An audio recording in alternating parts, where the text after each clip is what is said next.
Did you know the hardest dungeons were all in Cataclysm and the Burning Crusade? Sure, there were a handful of hard dungeons in all the other expansions, but the bosses themselves were rarely as hard as Cataclysm dungeon bosses, where each boss was akin to a mini raid fight. That being said, this list won't just be cata and BC dungeon bosses, and will include some from other expansions too.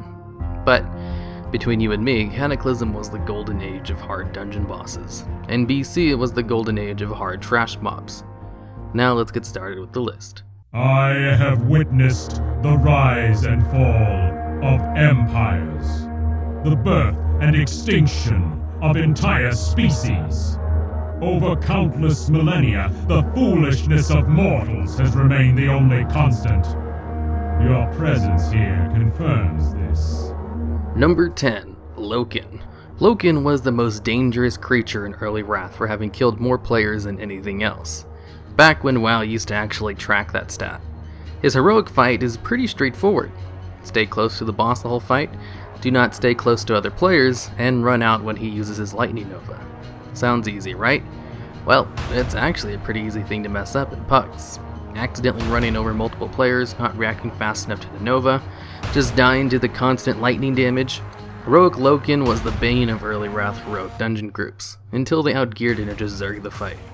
But the same can be said about all dungeons, really. So I'll only be talking about dungeon difficulty for people at the appropriate item level for the instance. Yes, the brute weakens. Number 9. Roltall. You basically start off on a bridge, he throws out fire randomly and starts summoning boulders. The boulders are pretty easy to dodge.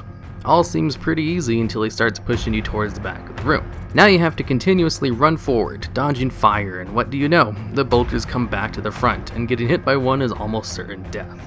The thing that makes the fight difficult is the fact that you have to dodge these boulders from behind, which makes it a lot harder to know where they're coming from.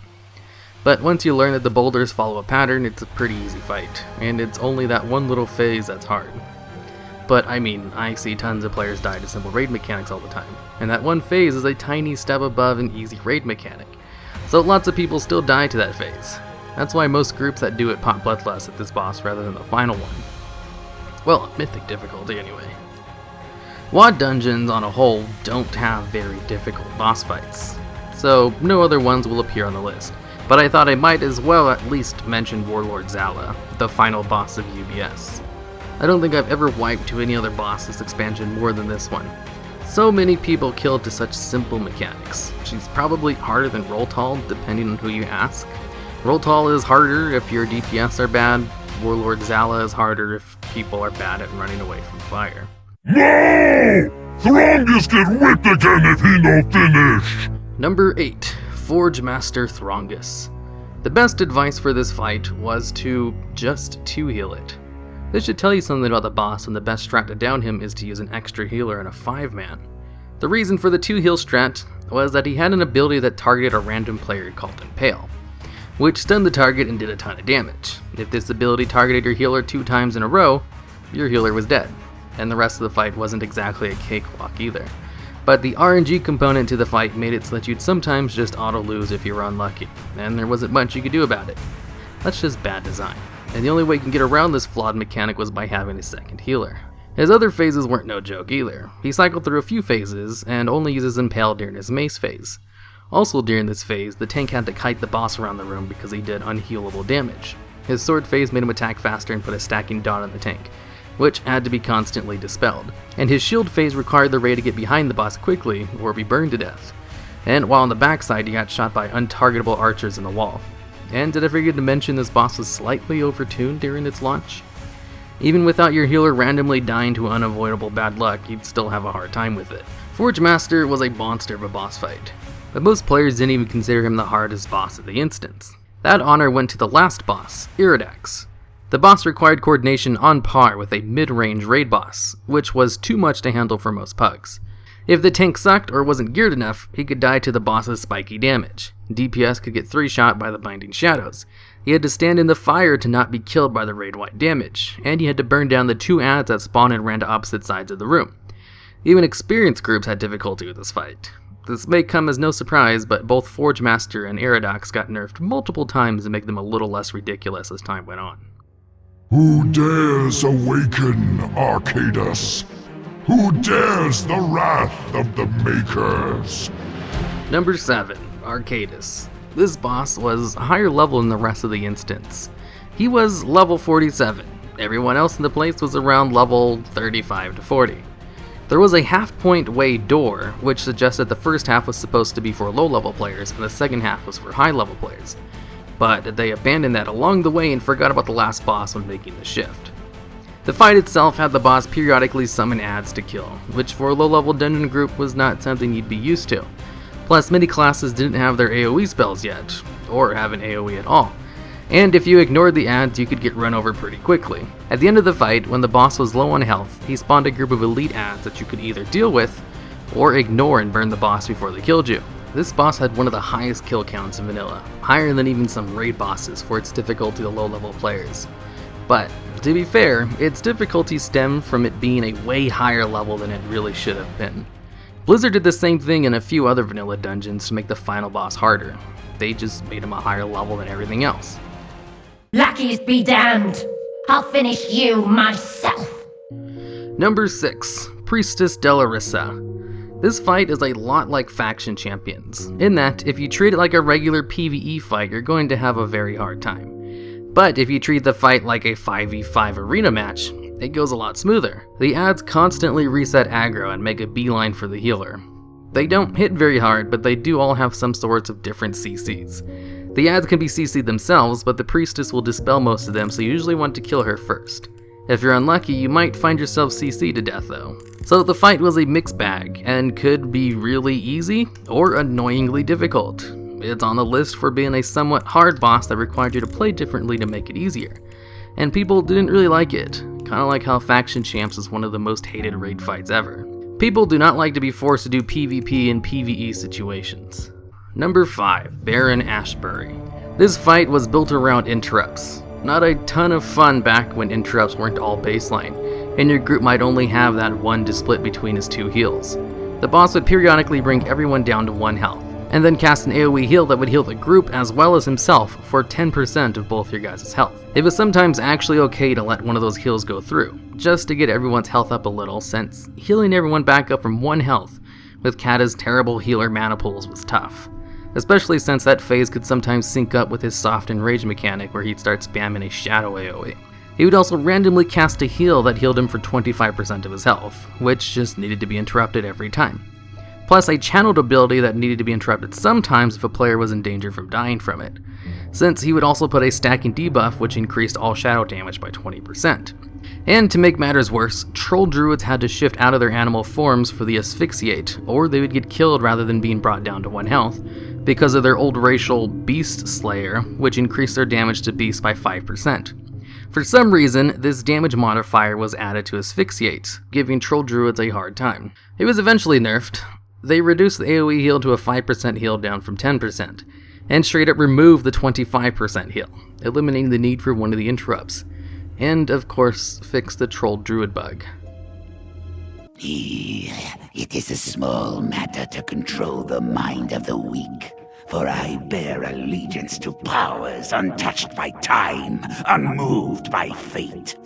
No force on this world or beyond harbors the strength to bend our knee, not even the mighty Legion. Number 4, Harbinger Skyriss, the final boss of Arcatraz. His fight was considered hard for the same reason Forgemaster was. He had a random target ability that stunned, which could target the healer multiple times in a row. If your healer got mind-rended 2 times in a row, it was basically game over. Although this fight was a little unique. Before you actually fought this guy, he'd release 4 prisoners. One of them, the infamous Millhouse Mana Storm, would actually help you out. The other 3 were mobs you had to kill before Harbinger himself came out. In addition to his Mind Ren, which would stun a player for 5 seconds and do a lot of damage, he had a Mind Control, and a Clone, which can just be burned down real quickly. Like I said earlier, the main problem with this boss was if you were unlucky, you could pretty much auto-lose to a double stun on the healer, which meant you had to take 2 healers to the fight if you want to completely remove the RNG element, which is never a good thing in a 5-man dungeon. Men, women, and children. None was spared the Master's wrath. Your death will be no different. Number 3, the first 2 bosses of Halls of Reflection. Nothing made people drop group faster than landing Halls of Reflection in the random dungeon finder. Well, besides maybe the Oculus. But people dropped group from that dungeon for a different reason. People dropped Halls of Reflection for its difficulty, not because of an annoying dragon riding gimmick mechanic. The first 2 bosses of the dungeon weren't really all that hard, honestly, but they were part of the gauntlet. It was the ads that were the problem. The best strat for the dungeon was to hole up in a corner and kill the ads there. Since most of the ads were ranged, it was hard to get them all in one place without having your DPS and healers picked off. After getting them in the corner, you just focus the healers first, then the hunters, since they could put a really nasty debuff on the tank, and then everyone else. That doesn't sound too hard, right? Especially since the bosses themselves are essentially tank and spanks. But people were just really bad at dealing with the ads. People didn't like to stand in the corner and moved out. It seems like a fight that shouldn't have been as hard as it was, yet people had problems with it all the way until the end of the expansion. Welcome to the great show, friends. Just wait till you see what I got in store for ya. Number 2, Jin'do The Godbreaker, the final boss of Zul'Gurub. Considered by most as the hardest last boss of any dungeon. His first phase is pretty simple, just a simple tank and spank that you'd occasionally have to run into one of his dead zones to avoid his shadow AoE. Phase 2 was the part that usually got everyone. All you had to do was go down the ledge a little, grab one of the spirits, take him close to a chain, then make sure he uses body slam on the chain to allow the group to turn and burn it, while avoiding the black zone his body slam creates, and the bombs falling from the sky while handling the ads that constantly pouring through the sides that move slow, but hit really hard all while maintaining DPS, heals, and aggro. And you only had to do that 3 times. And the ghosts that spawned started spawning faster and faster as the fight went on. And too many on the tank could kill him, so you had to kite them a little. All in all, a lot of coordination, plus everyone had to pull their weight since you couldn't really afford to carry anyone. A bunch of things that do not bode well for pug groups. What boss could be harder than the Godbreaker? How about a boss that required individual responsibility and coordination, but also had a one-shot mechanic? Break yourselves upon my body. Feel the strength of the earth. Number 1, Osrook, the second to last boss in Stonecore. Stonecore was a pretty interesting place. Nearly every boss had an instant kill mechanic. Something you didn't see, like, at all in dungeons, but Osrook took the cake when it comes to difficult bosses. You see, every so often he'd do a shatter, and the melee and tank had to run out to avoid it. Pretty simple stuff. He'd also sometimes put a mark on all players that would cause them to be stunned once it took effect, and the only way to break it was to take damage or dispel it. Only, the boss put it on everyone, including the healers. He would also use a shatter right after using the paralyze. And how are you supposed to run out of a shatter if you're stunned? There were 3 ways. The melee could just attack him when he's doing his Thorns effect, which would put a stacking bleed debuff on them. The healer and ranged DPS would have to reflect a dot on themselves, and Osrook was kind enough to have a spell reflect ability that he did right before that phase. The thing is though, healers were never really hit capped, and they'd have to waste a few global cooldowns to reflect a dot on themselves. Oh, and are you a healer without any kind of dot? Well, then you're probably a paladin and can just use your bubble to break out the stun. Or just run in and attack him to get the bleed effect on yourself, I guess. To be honest, I'm not really sure how pally healers did this fight at the time. For everyone else who couldn't get a dot on themselves, you had to rely on your healer to dispel you, which meant your healer could not be the person to not break themselves out. And as a healer who did this fight pretty often in its heyday, I can tell you from first-hand experience that most DPS never bothered to put a dot on themselves and just waited for a dispel.